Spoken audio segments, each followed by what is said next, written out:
ಶಿವಂ ಗುರುಕುಲದ ಈ ಒಂದು ಜಾತಕ ವಿಶ್ಲೇಷಣೆ ಕಾರ್ಯಕ್ರಮಕ್ಕೆ ಸುಸ್ವಾಗತ. ಇವತ್ತು ನಾನು ರವೀಂದ್ರ ಅಂತ ನನ್ನ ಹೆಸರು. ನಾನಿವತ್ತು ಜ್ಞಾನ ಮತ್ತು ಅಜ್ಞಾನ ಅನ್ನೋ ವಿಚಾರವಾಗಿ ನಿಮ್ಮೊಟ್ಟಿಗೆ ಕೆಲವು ವಿಚಾರಗಳನ್ನು ಹಂಚಿಕೊಂಡು ಮತ್ತೆ ಕೆಲವು ಜಾತಕಗಳನ್ನು ವಿಶ್ಲೇಷಣೆ ಮಾಡ್ತೀನಿ. ಅಜ್ಞಾನ ನೋಡಿ, ಪ್ರತಿಯೊಬ್ಬ ಮನುಷ್ಯನಿಗೂ ಒಂದಿಲ್ಲ ಒಂದು ರೀತಿ ಸಮಸ್ಯೆ ಇರುತ್ತೆ. ಈ ಸಮಸ್ಯೆಗೆ ಏನು ಕಾರಣ ಅಂತ ನಾವು ನೋಡಿದ್ರೆ ಅಜ್ಞಾನ ಕಾರಣ ಅಂತ ಒಂದು ವಿಚಾರ ಬರುತ್ತೆ. ಹಾಗಾದ್ರೆ ಅಜ್ಞಾನ ಅಂದ್ರೆ ಏನು? ಅಜ್ಞಾನ ಅಂದ್ರೆ ಜ್ಞಾನದ ಕೊರತೆ. ಜ್ಞಾನದ ಕೊರತೆಯೇ ಅಜ್ಞಾನ. ಅಜ್ಞಾನಿ ಅನ್ನೋ ಶಬ್ದ ಅರಿವಿಲ್ಲದ ಸ್ಥಿತಿಯಲ್ಲಿರೋ ವ್ಯಕ್ತಿಗಳನ್ನ ವರ್ಣಿಸುತ್ತೆ. ಇದು ಯಾವ ರೀತಿ ಅಂತ ನೋಡಿದ್ರೆ, ಒಂದು ರೀತಿ ವಾಸ್ತವಾಂಶಗಳನ್ನು ನಿರ್ಲಕ್ಷಿಸುವ ಅಥವಾ ಕಡೆಗಣಿಸುವ ವ್ಯಕ್ತಿಗಳು ಅಂತ ಹೇಳ್ಬೋದು ಇವರನ್ನು. ಅಜ್ಞಾನ ಮತ್ತೆ ಮೂರ್ಖತನ ಎರಡು ಒಂದೇನಾ ಅಂದ್ರೆ, ಪರಿಣಾಮದ ದೃಷ್ಟಿಯಿಂದ ನೋಡಿದ್ರೆ ಹೆಚ್ಚಿನ ಸಾರಿ ಅವು ಅವಿವೇಕದ ಕ್ರಿಯೆಗಳಿಗೆ ಕಾರಣ ಆಗ್ಬೋದು, ಆದರೆ ಅವೆರಡು ಬೇರೆ ಬೇರೆ.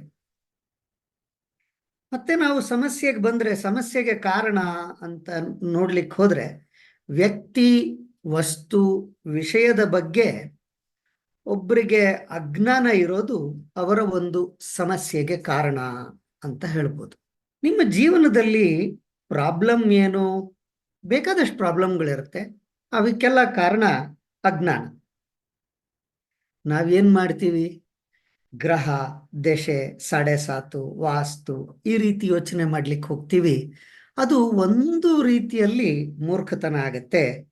ಅದಕ್ಕಿಂತಲೂ ಹೆಚ್ಚಾಗಿ ನಮಗಿರೋ ಅಜ್ಞಾನನೇ ಕಾರಣ ಆಗತ್ತೆ. ಹಾಗಾದ್ರೆ ಈ ಗ್ರಹ ಇತ್ಯಾದಿಗಳ ಹತ್ರ ಹೋಗಬಾರ್ದಾ? ನೋಡಿ, ಹೋಗಬಾರ್ದು ಅನ್ನೋದಕ್ಕಿಂತ ಹೆಚ್ಚಾಗಿ ನಮ್ಮ ಅಜ್ಞಾನಗಳನ್ನ ಮುಚ್ಚಿಡೋದಿಕ್ಕೆ, ಒಂದು ರೀತಿ ಮಾಸ್ಕ್ ಮಾಡೋದಿಕ್ಕೆ, ಅದ್ರ ಮೇಲೊಂದು ಪರದೆ ಎಳೆಯೋದಿಕ್ಕೆ ನಾವಿದನ್ನ ಉಪಯೋಗಿಸ್ತಿದೀವಾ ಅಂತ ನೋಡ್ಕೊಳ್ಬೇಕಾಗತ್ತೆ. ಒಂದು ಸತ್ಯ ಇದೆ, ಆ ಸತ್ಯನ ಸಾಯಿಸ್ಬಿಡ್ತೀವಾ ಅಂತ ನೋಡ್ಬೇಕಾಗತ್ತೆ. ಒಂದು ಸಮಸ್ಯೆಗೆ ಪರಿಹಾರ ಬೇಕು ಅಂತಂದಾಗ ಅಲ್ಲಿ ನಾವು ವಿಶೇಷವಾಗಿ ನೋಡಬಹುದಾದದ್ದು ಅಜ್ಞಾನ ಇರುತ್ತೆ, ಅಸಮರ್ಥತೆ ಇರುತ್ತೆ, ಅಸತ್ಯ ಇರುತ್ತೆ. ಅದರಲ್ಲಿ ಒಂದು ನಂಬಿಕೆ ಬಂದ್ಬಿಟ್ಟಿರುತ್ತೆ. ಅಜ್ಞಾನದಲ್ಲೇ ನಂಬಿಕೆ, ಅಸಮರ್ಥತೆಯಲ್ಲೇ ನಂಬಿಕೆ, ಅಸತ್ಯದಲ್ಲೇ ನಂಬಿಕೆ ಬಂದ್ಬಿಟ್ಟಿರುತ್ತೆ. ಹೀಗಾಗಿ ನಾವು ಒಂದು ಸತ್ಯವನ್ನ ಹುಡುಕೋದಿಕ್ಕೆ ಫೇಲ್ ಆಗ್ತೀವಿ. We fail to find the truth ಅಂತ ಹೇಳ್ಬೋದು. ಯಾತಕ್ಕೆ ಹೀಗಾಗತ್ತೆ ಅಂತ ನೋಡಿದ್ರೆ, ನಾವು ಏನೋ ಒಂದು ನಂಬಿಕೆಯನ್ನ ಇಟ್ಕೊಂಡ್ಬಿಟ್ಟಿರ್ತೀವಿ. ಏನೇನೋ ಕಾರಣಕ್ಕೆ ನಂಬಿಕೆಯನ್ನ ಇಟ್ಕೊಂಡ್ಬಿಟ್ಟಿರ್ತೀವಿ. ಈ ನಂಬಿಕೆ ಸುಳ್ಳಾಗ್ಬಿಟ್ರೆ ಏನ್ ಮಾಡೋದು? ಅದಕ್ಕೆ ನಾವು ರೆಡಿ ಇರೋದಿಲ್ಲ. ನಮ್ಮ ನಂಬಿಕೆ ಸುಳ್ಳಾಗಬಾರ್ದು ಅಂತ ಹೇಳಿ ಹೋರಾಟ ಮಾಡ್ತಾ ಇರ್ತೀವಿ. ಹಾಗಾದ್ರೆ ಏನ್ ಮಾಡ್ಬೇಕು? ಅದರ ಅಗತ್ಯ ಇಲ್ಲ. ನಿಜವಾಗಿ ನೋಡ್ಬೇಕು ಅಂತಂದ್ರೆ ನಮ್ಮ ನಂಬಿಕೆಗಳು ಸುಳ್ಳು ಆಗಬಾರ್ದು ಅಂತೇನಿಲ್ಲ. ಹಾಗಾದ್ರೆ ನಾವು ದೇವ್ರನ್ನ ಕೇಳಬೇಕು ಅಂತಾದ್ರೆ ಏನ್ ಕೇಳಬೇಕು ಅಂತ ನೋಡ್ಲಿಕ್ಕೆ ಹೋದ್ರೆ ಸಾಮರ್ಥ್ಯನ ಕೊಡು ಅಂತ ಕೇಳಬಹುದು. ಈ ಒಂದು ಘಟನೆಯನ್ನ ನಡೆಸಿಕೊಡು ಅಂತ ಕೇಳಬಾರ್ದು. ಅದ್ರ ಬದಲಿಗೆ ಸಾಮರ್ಥ್ಯ ಕೊಡು ಅಂತ ಕೇಳಬೇಕು. ಆಗೇನಾಗತ್ತೆ, ನಾವು ಒಂದು ರೀತಿ ಖಾಲಿ ಆಗ್ತೀವಿ. ಖಾಲಿ ಆದಾಗ ನಮ್ಮಲ್ಲಿ ಆಯ್ಕೆ ಇರೋದಿಲ್ಲ. ಯಾವಾಗ ನಮ್ಮಲ್ಲಿ ಆಯ್ಕೆ ಇರೋದಿಲ್ಲ, ಆಗ ಜವಾಬ್ದಾರಿ ನಮ್ಮಲ್ಲಿ ಆಯ್ಕೆ ಇದ್ದಾಗ ಏನಾಗುತ್ತೆ ಅಂದ್ರೆ ಅದಕ್ಕೆ ನಾವೇ ಜವಾಬ್ದಾರಿ ಆಗ್ಬಿಡ್ತೀವಿ. ನಮ್ಮಲ್ಲಿ ಆಯ್ಕೆ ಇಲ್ದಲೇ ಇದ್ದಾಗ ಭಗವಂತನ ಬೇಕಾದ್ರೆ ಜವಾಬ್ದಾರಿ ಮಾಡ್ಬೋದು ನಾವು. ಆಗ ಸಾಲ ತೀರ್ಬೇಕು ಅಂತ ಕೇಳ್ಬೋದು, ಆದ್ರೆ ಇದೇ ರೀತಿಲೇ ಸಾಲ ತೀರ್ಬೇಕು ಅಂತೇನು ಕೇಳೋ ಪ್ರಸಂಗ ಇರೋದಿಲ್ಲ. ಸಾಲ ತೀರ್ಬೇಕು, ಹೇಗಾದ್ರೂ ತೀರ್ಲಪ್ಪ, ಸಾಲ ತೀರ್ಲಿ ಅಂತ. ಯಾವಾಗ ನಮ್ಮಲ್ಲಿ ಒಂದು ಆಯ್ಕೆಯಲ್ಲಿ ರಹಿತತೆ ಇರುತ್ತೆ, ಆಗ ದೇವರು, ಗ್ರಹ, ಮಂತ್ರ ಎಲ್ಲನೂ ಕೆಲಸ ಮಾಡುತ್ತೆ. ಆಯ್ಕೆ ನಾವು ಯಾವಾಗ ಮಾಡ್ಕೊಳ್ತೀವಿ ಆಗ ಡಿವೈನ್ ಹೆಲ್ಪ್ ಸಿಗೋದಿಲ್ಲ ನಮಗೆ. ಇನ್ನೊಂದು ಏನಾಗತ್ತೆ ಅಂತ ನೋಡೋದಾದ್ರೆ ನಿರಾಕರಣೆ. ನಾವು ನಮ್ಮನ್ನ ನಾವು ನಿರಾಕರಿಸ್ಕೊಳ್ತೀವಿ, ಬೇರೆ ಬೇರೆಯದ್ದನ್ನ ನಿರಾಕರಿಸ್ತೀವಿ. ಈ ರೀತಿ ನಿರಾಕರಣೆ ಮಾಡಿದಾಗ ಒಂದು ಅಸ್ಥಿರತೆ ಬರುತ್ತೆ. ಆ ಅಸ್ಥಿರತೆಯಿಂದ ಒಂದು ಅಭದ್ರತೆ ಬರುತ್ತೆ. ಆ ಅಭದ್ರತೆಯಿಂದ ನಮಗೆ ಸಮಸ್ಯೆಗಳಾಗತ್ತೆ.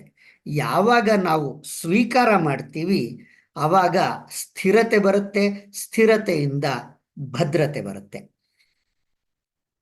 ಹಾಗಾದ್ರೆ ನಮ್ಮ ಮನಸ್ಸು ಯಾಕೆ ಹೀಗೆ ಮಾಡ್ತಾ ಇದೆ ಅಂತ ನಾವು ನೋಡೋದಾದ್ರೆ, ಈ ಮನಸ್ಸು ಬಂದಿರೋದೇ ಒಂದು ರೀತಿ ಪೂರ್ವ ಜನ್ಮದ ಕರ್ಮಗಳ ಶೇಖರಣೆ ಅಂತ ಹೇಳ್ಬೋದು.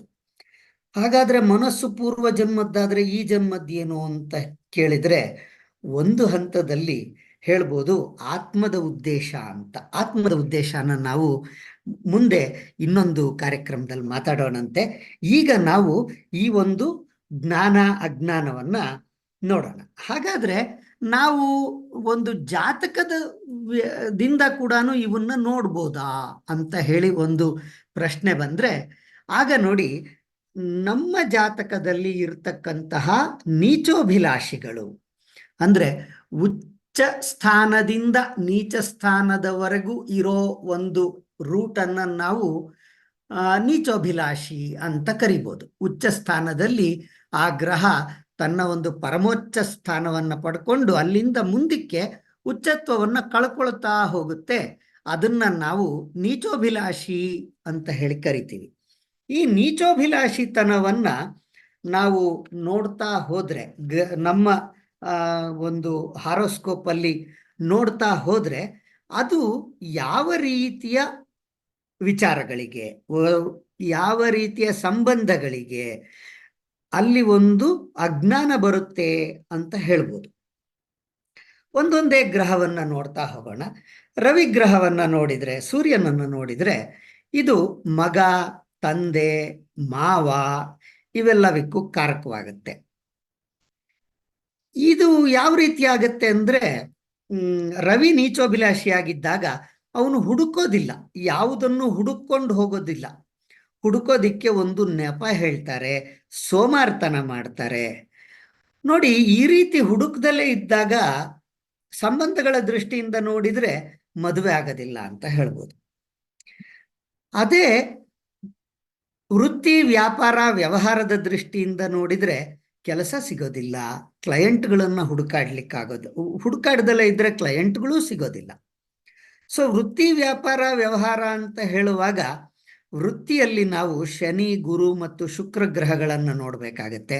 ಅದೇ ರೀತಿ ವ್ಯವಹಾರದಲ್ಲಿ, ಬಿಸ್ನೆಸ್ ಅಲ್ಲಿ ಬುಧ, ಶುಕ್ರ ಮತ್ತು ಶನಿ ಗ್ರಹಗಳನ್ನು ನೋಡಬೇಕಾಗತ್ತೆ.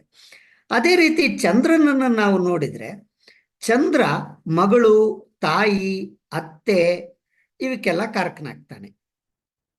ಚಂದ್ರ ನೀಚೋಭಿಲಾಷಿ ಆದಾಗ ಏನಾಗುತ್ತೆ, ತಪ್ಪು ಕಂಡು ಹಿಡಿಯೋ ಕಾರ್ಯಕ್ರಮ ಮಾಡ್ಕೊಂಡ್ಬಿಟ್ಟಿರ್ತಾರೆ ಅಂಥ ಜಾತಕರು. ಯಾವುದನ್ನೂ ಒಪ್ಕೊಳ್ಳೋದಿಲ್ಲ, ಎಲ್ಲವಕ್ಕೂ ನೋ ಅಂತಾರೆ, ಬೇಡ ಅಂತಾರೆ, ಆಗಲ್ಲ ಅಂತಾರೆ, ಗೊತ್ತಿಲ್ಲ ಅಂತಾರೆ. ಒಂದು ರೀತಿ ಅಸ್ಥಿರತೆ ಒಳಗಿರ್ತಾರೆ. ಅದರಿಂದಾಗಿ ಒಂದು ರೀತಿಯ ಅಭದ್ರತೆ ಇರುತ್ತೆ. ಇವರು ಹೊಗಳಿಕೆನೂ ನಿರಾಕರಿಸ್ತಾರೆ, ತೆಗಳಿಕೆನೂ ನಿರಾಕರಿಸ್ತಾರೆ.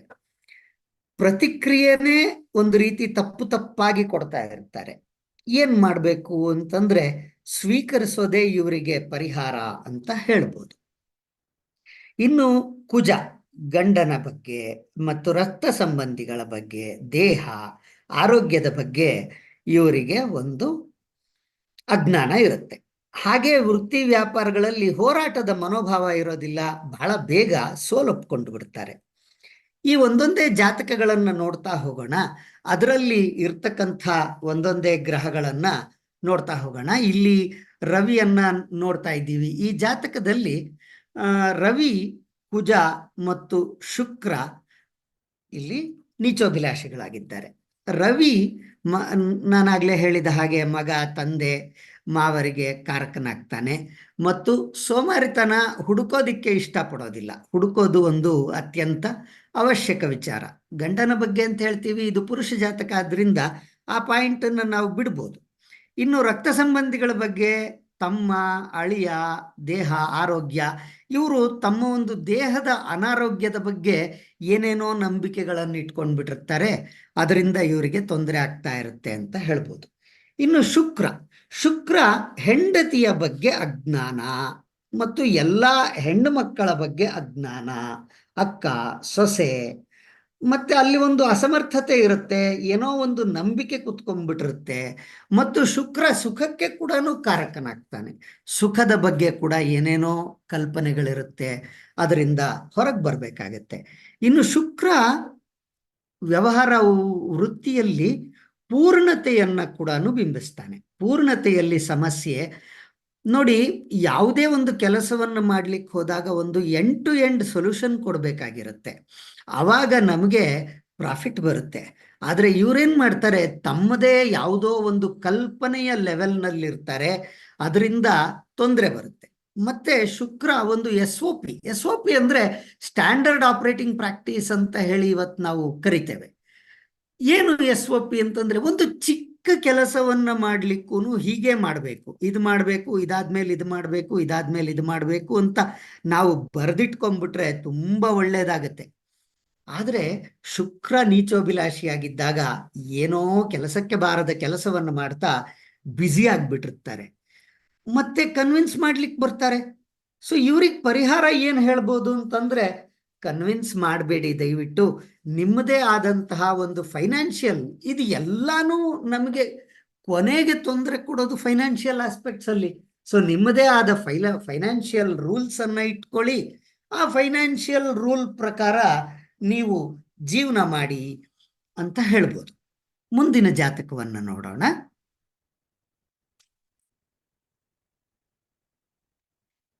ಈ ಜಾತಕದಲ್ಲಿ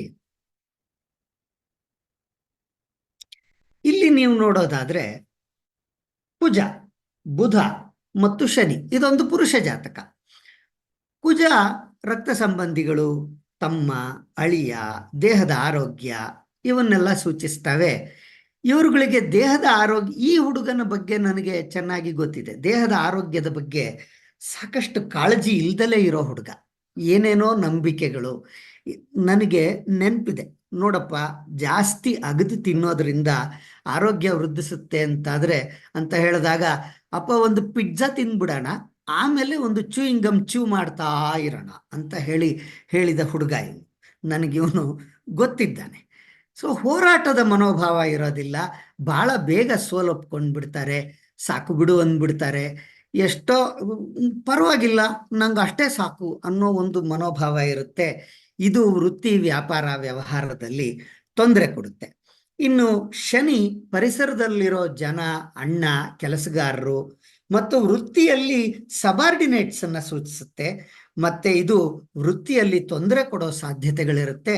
ಇದನ್ನ ಇವರಿಗೆ ಗಮನ ಕೊಟ್ಟು ಅಂಥದ್ರಿಂದ ಹೊರಗೆ ಬಂದು ಚೆನ್ನಾಗಿ ನಿನ್ನ ಜೀವನವನ್ನ ಮಾಡ್ಕೋ ಅಂತ ಹೇಳಿ ಇವನಿಗೆ ಗೈಡ್ ಮಾಡಬೇಕಾಗತ್ತೆ. ಇನ್ನು ಮುಂದಿನ ಜಾತಕವನ್ನು ನೋಡೋಣ. ಇದು ಒಂದು ಸ್ತ್ರೀ ಜಾತಕ. ಈ ಜಾತಕದಲ್ಲಿ ಬುಧ ನಿಚೋಭಿಲಾಷಿಯಾಗಿದ್ದಾನೆ. ಬುಧ ಸ್ನೇಹಿತರು, ತಂಗಿ, ಸೋದರ ಮಾವ, ಎಜುಕೇಶನ್ನು ಮತ್ತು ನಾವು ಆಡ್ತಕ್ಕಂಥ ಮಾತನ್ನ ಸೂಚಿಸ್ತಾನೆ. ಮಾತೆ ಮುತ್ತು, ಮಾತೆ ಮೃತ್ಯು ಅಂತ ಕೂಡ ಕರಿತೀವಿ ನಾವು. ಇವರಿಗೆ ವಿಶೇಷವಾಗಿ ಈ ಒಂದು ವಿಚಾರವನ್ನ ಗಮನ ಕೊಡಮ್ಮ ಅಂತ ಹೇಳಬೇಕಾಗತ್ತೆ. ಇನ್ನು ವೃತ್ತಿ ವ್ಯಾಪಾರ ವ್ಯವಹಾರದ ವಿಚಾರಕ್ಕೆ ಬಂದಾಗ, ಬಿಸ್ನೆಸ್ ನೋಡಿ, ಯಾವುದೇ ಬಿಸ್ನೆಸ್ಸು ಕಸ್ಟಮರ್ನನ್ನ ಗೆಲ್ಲಿಸೋದು ಒಂದು ಬಿಸ್ನೆಸ್ಸಿನ ಕೆಲಸ ಆಗ್ಬಿಡುತ್ತೆ. ನಾವು ಆ ಕಡೆ ಯಾರಿದ್ದಾರೆ ಅವರನ್ನ ಗೆಲ್ಲಿಸ್ಬೇಕಾಗತ್ತೆ, ಅವರಿಗೆ ಲಾಭ ಮಾಡಿಕೊಡ್ಬೇಕಾಗತ್ತೆ. ನಂತರದಲ್ಲಿ ನಾವು ಗಿವ್ ಅಂಡ್ ಟೇಕ್ ಅಂತ ಹೇಳಿ ಏನನ್ನಾದ್ರೂ ಕೇಳಬೇಕಾಗತ್ತೆ. ಮತ್ತು ಬೈಯಿಂಗ್ ಅಂಡ್ ಸೆಲ್ಲಿಂಗ್ ಇರುತ್ತೆ. ಮತ್ತೆ ವ್ಯಾಪಾರದಲ್ಲಿನ ಜನಗಳ ಬಗ್ಗೆ ಅಜ್ಞಾನ ಇರುತ್ತೆ ಬುಧ ನೀಚೋಭಿಲಾಷಿ ಆದಾಗ. ಮತ್ತೆ ಇನ್ನೂ ಮುಖ್ಯವಾಗಿ ನೆಟ್ವರ್ಕ್ ಇರೋದಿಲ್ಲ. ನೆಟ್ವರ್ಕ್ ಈಸ್ ನೆಟ್ವರ್ಕ್ ಅಂತ ಕರಿತೇವೆ. ನೆಟ್ವರ್ಕ್ ಇಲ್ದಲೇ ಇದ್ರೆ ತುಂಬಾ ಕಷ್ಟ ಆಗತ್ತೆ. ಜನ ಬೆಂಬಲ ಇರೋದಿಲ್ಲ, ಗಳಸಕ್ ಬರೋದಿಲ್ಲ, ಜಾಸ್ತಿ ಮಾತಾಡಲ್ಲ, ಮಾತಾಡಿದ್ರು ಇಷ್ಟ ಆಗೋ ಥರ ಮಾತಾಡಲ್ಲ. ಸೊ ಇವರಿಗೆ ಆ ಗುಣಗಳನ್ನ ಬೆಳೆಸ್ಕೊಳ್ಳಿ ಅಂತ ಹೇಳಿ ನಾವು ಸಲಹೆ ಕೊಡಬೇಕಾಗತ್ತೆ ಜ್ಯೋತಿಷ್ಕರಾಗಿ. ಮುಂದಿನ ಜಾತಕವನ್ನ ನೋಡೋಣ. ಈ ಜಾತಕದಲ್ಲಿ ರವಿ ಮತ್ತು ಬುಧ ಇವರಿಬ್ರು ನೀಚೋಭಿಲಾಷಿಗಳಾಗಿದ್ದಾರೆ. ಮಗ, ತಂದೆ, ಮಾವ ಇವೆಲ್ಲ ಇರುತ್ತೆ. ಮತ್ತೆ ಇವ್ರಿಗೂ ಹುಡುಕೋ ಒಂದು ವಿಚಾರ ಇರೋದಿಲ್ಲ. ಹುಡುಕದಲ್ಲೇ ಇದ್ದಾಗ ತೊಂದರೆ ಆಗತ್ತೆ, ಹುಡುಕಾಡ್ದಲ್ಲೇ ಇದ್ರೆ ಮದುವೆ ಆಗೋದಿಲ್ಲ ಅಂತಾನು ನಾವು ಹೇಳೋದುಂಟು. ಸೊ ಇವನ್ಗೂ ಮದುವೆ ಆಗಿಲ್ಲ, ಮದುವೆ ಮಾಡ್ಕೊಳ್ದಲ್ಲೇ ಇದ್ಬಿಟ್ಟಿದ್ದಾನೆ. ವೃತ್ತಿ ವ್ಯಾಪಾರದ ವಿಚಾರ ಬಂದಾಗ ನೀಚೋಭಿಲಾಷಿತನ ಟ್ಯಾಲೆಂಟನ್ನ ಹೈರ್ ಮಾಡ್ಕೊಳ್ಳೋ ಒಂದು ಅಭ್ಯಾಸವನ್ನು ಕೊಡುತ್ತೆ. ತಾವೇ ಹುಡುಕಿ ಮಾಡ್ದಲೆ ಹೈರ್ ಮಾಡ್ಕೊಳ್ಳೋದು ಒಂದು ರೀತಿ ಒಳ್ಳೇದಾಗ್ಬಿಟ್ಟು ಮುಂದಕ್ಕೆ ಹೋಗ್ತಾರೆ. ಇವನು ಕೂಡ ತನ್ನದೇ ಆದ ಒಂದು ಬಿಸ್ನೆಸ್ ಅನ್ನ ಇಟ್ಕೊಂಡಿದ್ದಾನೆ. ಆದರೆ ಕ್ಲೈಂಟ್ಗಳನ್ನ ಹುಡುಕಾಟದಲ್ಲಿ ಒಂದು ರೀತಿಯ ಲೋ ಡೌನ್ ಇದೆ ಅಂತ ಹೇಳ್ಬೋದು ಇವನ ಹತ್ರನು. ಸೊ ಎಷ್ಟೆಷ್ಟು ಕಾಂಟ್ಯಾಕ್ಟ್ಸ್ ಅಲ್ಲಿ ಏನ್ ಸಿಗುತ್ತೋ ಅದರಲ್ಲಿ ಇದ್ದಿದ್ರಲ್ಲಿ ಚೆನ್ನಾಗೇ ಇದ್ದಾನೆ ಅಂತ ಹೇಳ್ಬೋದು. ಇನ್ನು ಬುಧ ನನ್ನ ನೋಡ್ಲಿಕ್ಕೆ ಹೋದ್ರೆ ಮತ್ತೆ ನಾವು ಆಗ್ಲೇ ಹೇಳಿದಂತೆ ಕಸ್ಟಮರ್ಸಿಗೆ ಕಂಫರ್ಟ್ ಕೊಡ್ಬೇಕಾಗತ್ತೆ, ಅವರನ್ನ ಗೆಲ್ಲಿಸಿ ಲಾಭ ಮಾಡಿಕೊಡ್ಬೇಕಾಗತ್ತೆ. ಈ ಒಂದು ಪ್ರಾಸೆಸ್ ಅಲ್ಲಿ ತಮ್ಮನ್ನ ತಾವು ಲಾಸ್ ಮಾಡ್ಕೊಳ್ದಲೇ ಇರೋದನ್ನು ಕೂಡ ನೋಡ್ಕೊಂಡು ಇರಪ್ಪ ಅಂತ ಹೇಳಿ ಇವರಿಗೆ ಸಲಹೆಯನ್ನ ಕೊಡ್ಬೋದು ನಾವು. ಇಷ್ಟು ಹೊತ್ತು ನನಗೆ ಒಂದು ಜಾತಕಗಳನ್ನ ವಿಶ್ಲೇಷಣೆ ಮಾಡಿ ಈ ಒಂದು ವಿಚಾರವನ್ನ ವಿನಿಮಯ ಮಾಡಿಕೊಳ್ಳಿಕ್ಕೆ ಅವಕಾಶ ಕೊಟ್ಟಂಥ ಶಿವಂ ಗುರುಕುಲದ ಎಲ್ಲ ಪದಾಧಿಕಾರಿಗಳಿಗೂ ಗುರುಗಳಿಗೂ ನನ್ನ ನಮಸ್ಕಾರಗಳನ್ನು ತಿಳಿಸ್ತಾ ನಾನು ನನ್ನ ಒಂದು ಮಾತನ್ನ ಮುಗಿಸ್ತಿದ್ದೇನೆ. ಹರಿ ಓಂ ತತ್ಸತ್.